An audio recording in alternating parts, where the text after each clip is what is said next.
Hello दोस्तों, welcome back to my channel analyst postmortem, जहां हम करते हैं हर फाइनेंशियल एस्पेक्ट्स का बारीकी से पोस्टमार्टम। तो आइए आज हम देखेंगे कि क्रूड ऑयल, रबर और सीए टायर के शेयर में क्या कोरिलेशन है और इसमें आगे क्या करना चाहिए। तो आपने पिछले ऑलमोस्ट 6 महीने देखा होगा कि टायर स्टॉक्स बहुत ही अच्छी रैली दिखा रहे थे, बहुत ही अच्छा परफॉर्म कर रहे थे। तो आइए पहले समझते हैं कुछ कोर रीजंस की ऐसा क्यों था।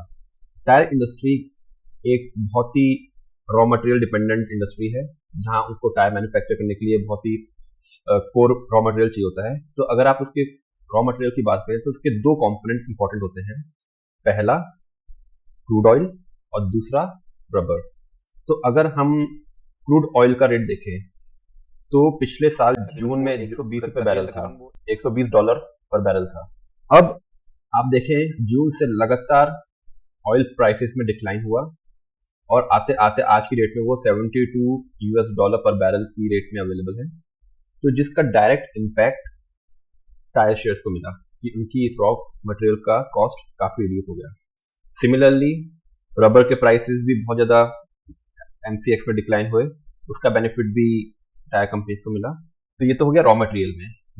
दूसरा पॉइंट था ऑटोमोबाइल इंडस्ट्रीज में जो सेल्स थी। अगर आपने देखा होगा तो सारे ही ऑटोमोबाइल मैन्युफैक्चरर्स टाटा महिंद्रा ने बम्पर सेल्स करी है, रिकॉर्ड सेल्स हुई है इस साल और लास्ट क्वार्टर में, जिसका direct benefit in tyre companies को मिल रही है।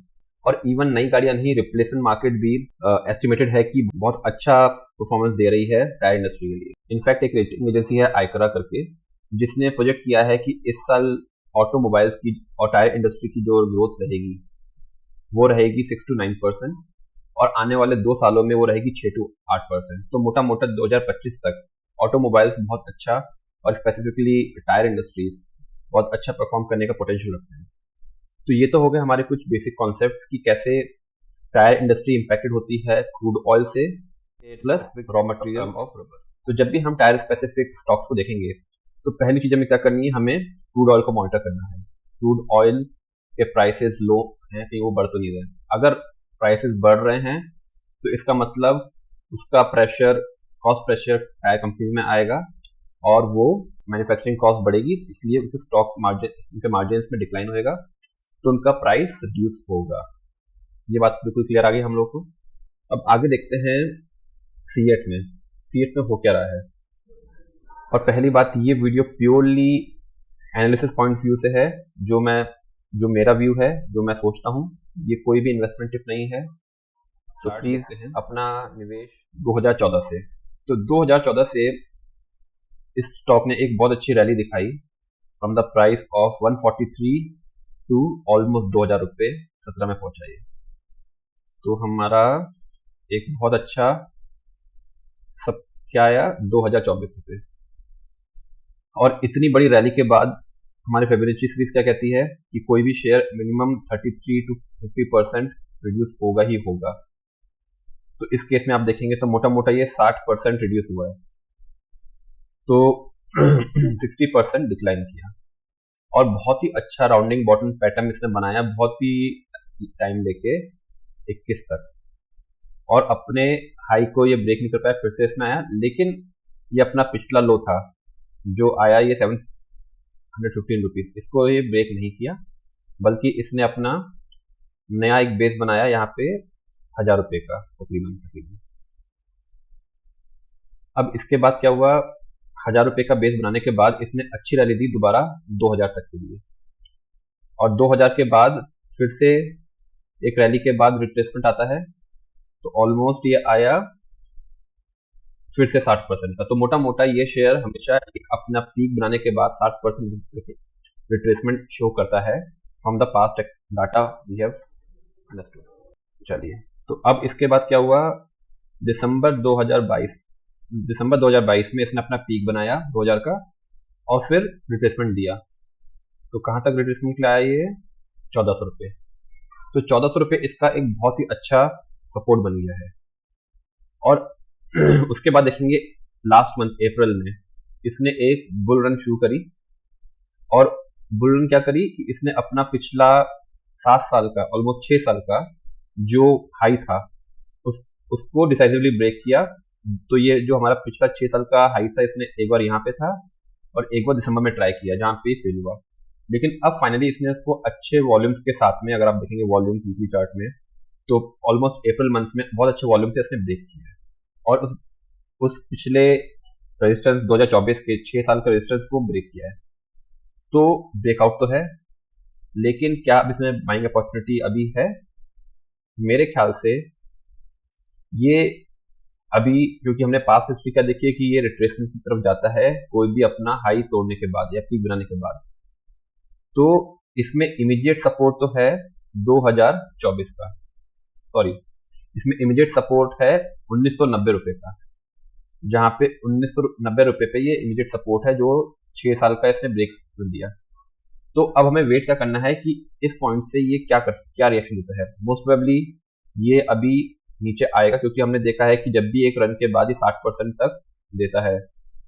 तो 60% तो नहीं, क्योंकि इतनी लंबी बुल रन नहीं हुई अभी, और हम 33% लेके चलते हैं अभी। तो 1870 रुपये, 33% आता है हमारा 1870 रुपये। तो मोटा मोटा 1870 रुपये जो कि हमारा इस कैंडल का स्टार्टिंग पॉइंट है वीकली चार्ट में, ये हमारा एक बनेगा बहुत ही अच्छा बाइंग जोन, जहां पे आके हम इसमें अपनी इन्वेस्टमेंट को बढ़ा सकते हैं और आगे के लिए सोच सकते हैं लॉन्ग टर्म, आने वाले 3-4 महीने के लिए, क्योंकि इसने ऑलरेडी 6 साल का ब्रेक इवन दिया है। तो यूजुअली हम टारगेट निकालने के लिए क्या करते हैं कि अगर किसी भी शेयर ने आने वाले टाइम में जितना भी रिटर्न दिया है, जितना भी उसने बेस बनाया था, उतना ही ये ऊपर हमें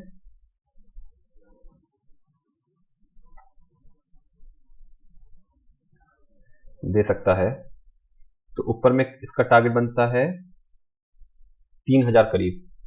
लेकिन अब देखेंगे, क्योंकि ये टाइम लिया है इसने मोटा मोटा ऑलमोस्ट 6 साल और ब्रेक इवन के बाद 6 महीने, तो ये तो लॉन्ग टर्म टारगेट है।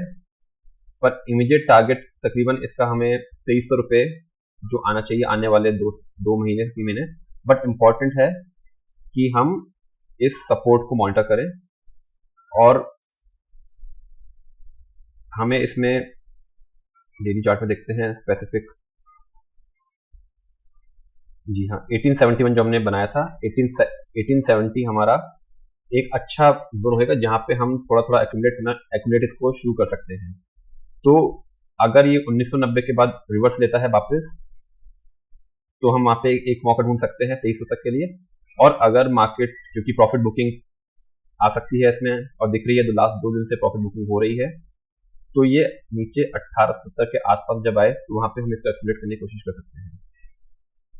तो ये तो हो गया हमारा इसका टेक्निकल। अब इसके अगर रिजल्ट देखेंगे तो बहुत ही अच्छे रिजल्ट इसने शो किए हैं इस क्वार्टर में। तो ऑलमोस्ट 2800 करोड़ का इसने रेवेन्यू किया है। और अगर आप देखेंगे, क्योंकि जैसे हमने बात करी थी रॉ मटेरियल की वजह से 13% ऑपरेटिंग मार्जिन इसका आया है, तो बहुत ही अच्छा परफॉर्मेंस। और इसी मारे इसका नेट प्रॉफिट देखिए ऑलमोस्ट टाइम्स है लास्ट कई क्वार्टर से, तो बहुत अच्छा रिजल्ट्स।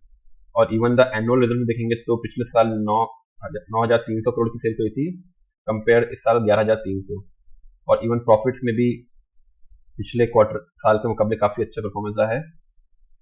तो आने वाले टर्म के लिए हम इसे एक्यूमुलेट कर सकते हैं, पर इमीडिएटली क्योंकि अभी इसमें प्रॉफिट बुकिंग चल रही है, क्योंकि ऑलरेडी बुल रन दिखा चुका है, तो हमें वेट करना है इसके इस सपोर्ट का। अगर यहाँ से रिवर्स लेता है तो हम यहाँ पे एक मौका ढूंढ सकते हैं, या फिर इसके नीचे जब 1870 के आसपास आएगा तो वहां पे हम इसको एक्यूमुलेट करने की कोशिश करेंगे और फिर वॉच करेंगे कैसा टर्न देता है ये।